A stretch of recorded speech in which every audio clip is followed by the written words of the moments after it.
বলছিলেন? হ্যাঁ, সেটাই তো বলবো। একটা আরজি ছিল আপা, একটা আরজি পেশ করতাম। আপনি আবার কিছু মনে করবেন না তো? বলুন, আমি কিছু মনে করব না। আরজিটা বলি। আমি আমি আলোকে কথা দিয়েছি। আলোকে চিনেছেন তো? আমার বউ আলো। 2 দিন আগে মরে গেল। কেন আপনি জানেন না? তারপর থেকে তো সকলে আমার সমীহ করে। আপনার আরজিটা বলুন।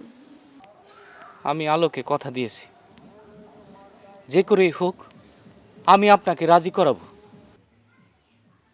দরকার পড়লে আপনার হাতে পায়ে ধরে হলেও আমি আপনাকে রাজি করাবো, আপনার কাছে চেয়ে নিব। কি কথা দিয়েছিলেন?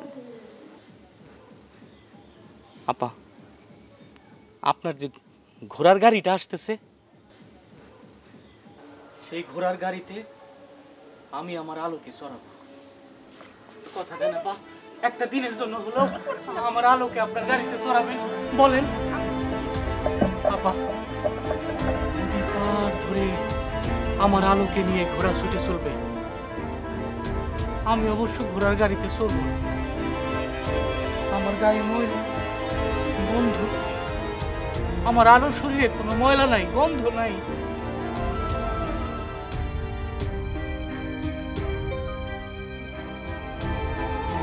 আপনি আপনি আমার আলোর কাছে যাবেন, একটা সুন্দর গন্ধ টের পাইবেন, খুব সুন্দর গন্ধ।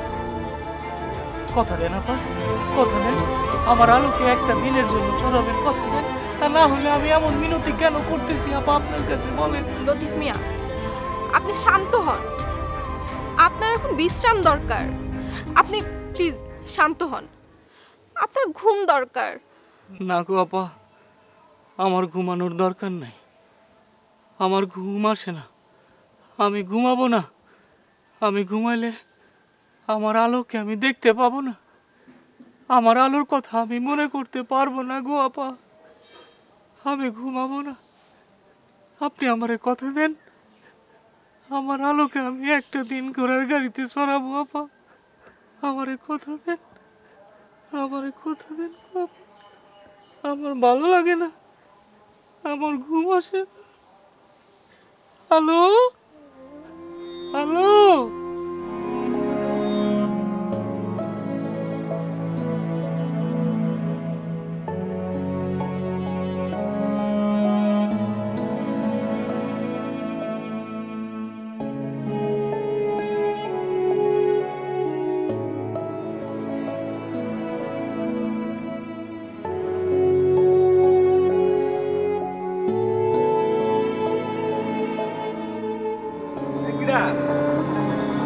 আমি কাকা, যে বাচ্চু, তুমি রাত্রেবেলা কই যে আর বলিস ওই যে লতিফটা। হ্যাঁ, কি হয়েছে লতিফ, কি হয়েছে? আর 3 দিন ধরে এটা খুঁজে পাওয়া যাচ্ছে না। বলো কি, ওর ভিটেটা সুন্দর থাকা করে। আর ওর বউটা মরে যাওয়ার পরের থেকে ছানাটা নিজের ভেতরেই না। আরে আজকে যে দুপুরবেলা বকখালির যে জঙ্গল, ওইখানে তোর সাথে দেখা হইলো। ওর সাথে কথা বলে কেমন যেন একটা লাগলো কথাবার্তা। আচ্ছা আচ্ছা, কত দেখি রাত করে আমি ওরা কোনে খুঁজি।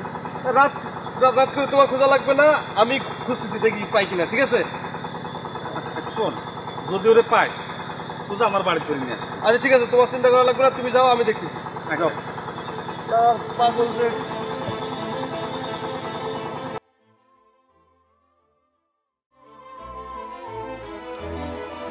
তোমার সাথে আমার কিছু কথা আছে। বলো। তুমি লতিফ মিয়াকে চিনতে? ওই লতিফ, ওই যে যার বউ অসুস্থ। হ্যাঁ, সে তার ওয়াইফকে খুব ভালোবাসত। চিকিৎসার অভাবে কিছুদিন আগে তার বউটা মারা গেছে। বউ মারা যাওয়ার পর সে পুরোপুরি মানসিকভাবে ভেঙে পড়েছে। কিন্তু তুমি এত কিছু জানো কি করে? কি করে জানলাম? আচ্ছা বাদ দাও, আমার মনে হয় আমাদের ওনার জন্য কিছু করা উচিত, না হলে ওনার মানসিক অবস্থা আরো নষ্ট হয়ে যাবে। ওনার অনেক টেক কেয়ার করা দরকার। ওকে, তো কে করবে ওর টেক কেয়ার? এই গ্রামের লোকে করবে, তুমি করবে। আমি টেক কেয়ার?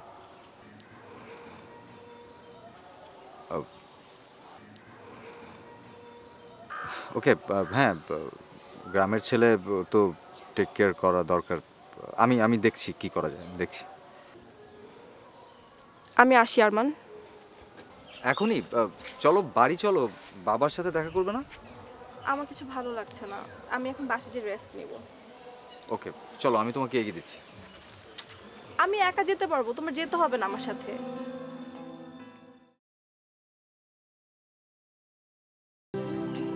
বাবজান, লতিফ ভাই তো 2 দিন ধরে বাইতে আসে না।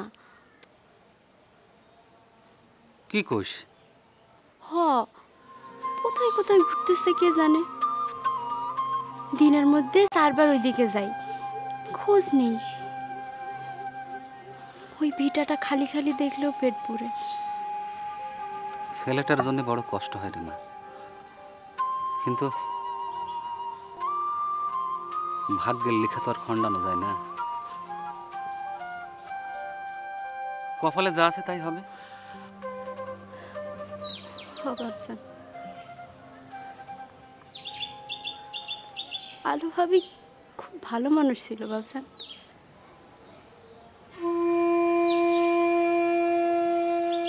ওনার মতো মানুষ পাওয়া যায় না।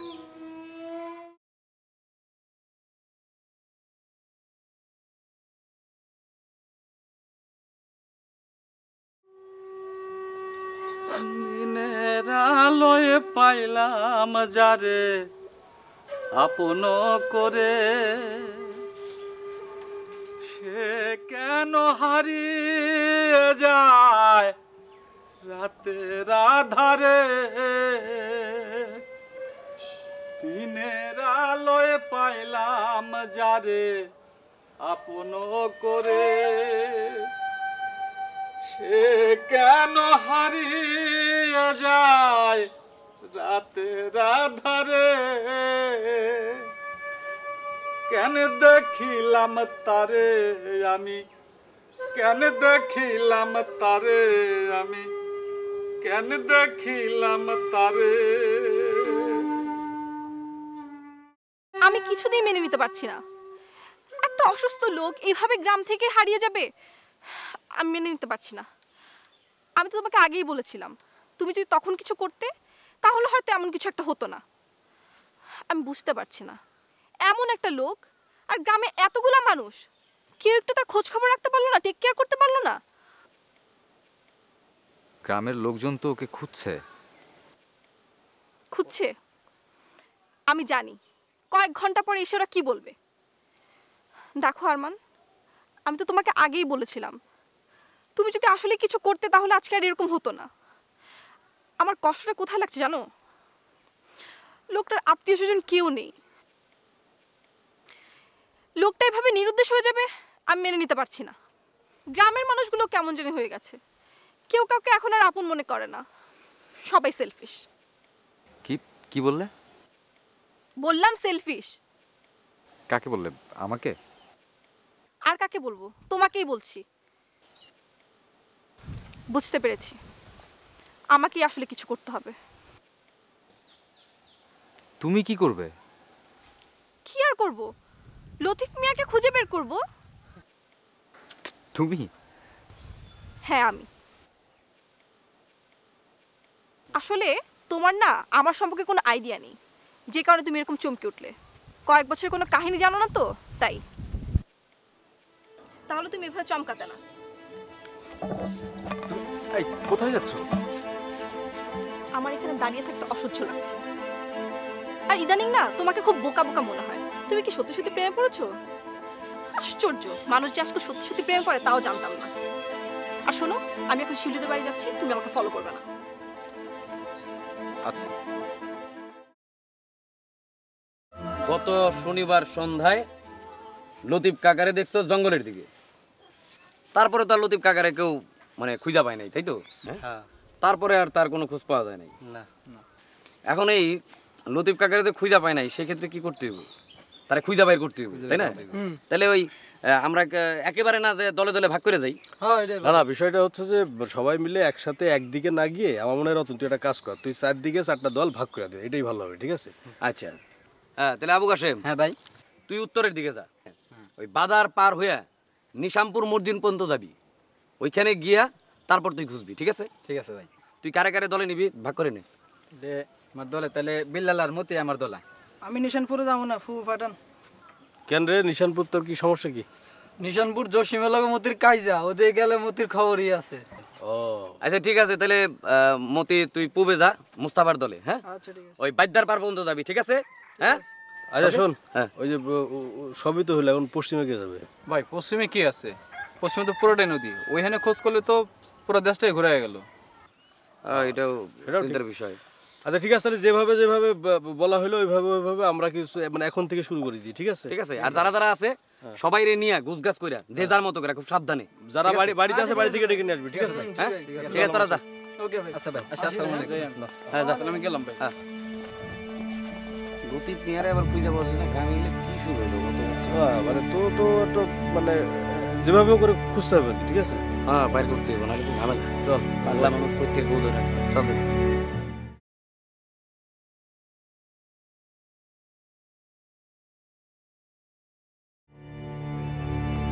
আপা, এই হইল লতিফ ভাইয়ের ভিটা। জানেন, সেই দিন প্রথম আলো ভাবিরে নিয়ে লতিফ ভাই ভিটাতে আসে, আমার যে কি ভালো লাগছিল। ওনার তো তিন কুলে কেউ নাই। আর জানেন, ওরা দুইজন দুইজনের খুব ভালোবাসতো আপা। দীপালি বলেছিল লতিফ আর আলোর ভালোবাসার কাহিনী নাকি খুব অদ্ভুত। তুমি জানো? আসলে অদ্ভুত, এমনটা এখন আর হয় না আপা। কিন্তু বলেন, ভালোবাসার এই যদি পরিণতি, লতিফ ভাই কি সাধেই এরকম পাগল হয়েছে? আমাদের আগে লতিফ ভাইকে খুঁজে বের করতে হবে, তারপর না চিকিৎসা করাতে হবে। চিকিৎসা কে করাবে আপা ওনার চিকিৎসা? আমরা করাবো। এই গ্রামের সকলে এখন আলগা মানুষ, কেউ কারো সুখে দুঃখে পাশে থাকে না। আমাদের এমন কিছু একটা করতে হবে যেন গ্রামের সবগুলো মানুষ একে অপরের সুখে দুঃখে পাশে থাকতে পারে। তুমি আমাকে ওদের কাহিনী শোনাবে? সেই কাহিনী এখন শুনে আর কি হবে আপা? আমার খুব শুনতে ইচ্ছে করছে শিউলি। লতিফ ভাই যেদিন প্রথম আলো ভাবির এখানে নিয়ে আসে, আমি, সলেমা সবাই কত আনন্দ করছিলাম।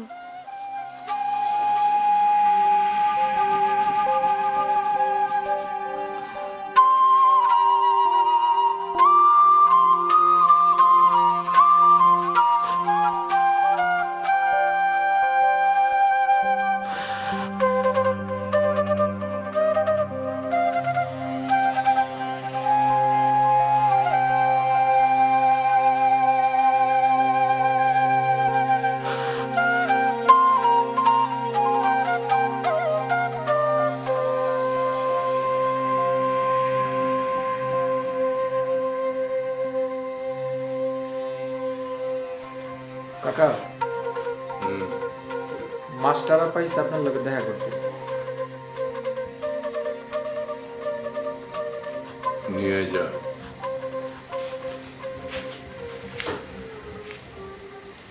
আসেন।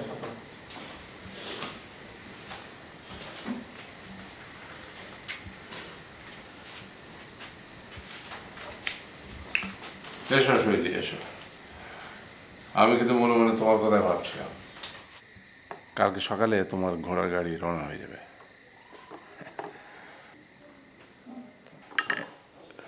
দাঁড়িয়ে কেন, বসো। তুমি দাবা খেলতে পারো? এই গ্রামের একজন মানুষ হারিয়ে গেছে।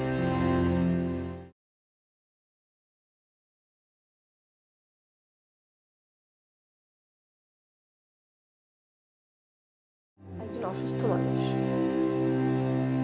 কে হারিয়ে গেছে?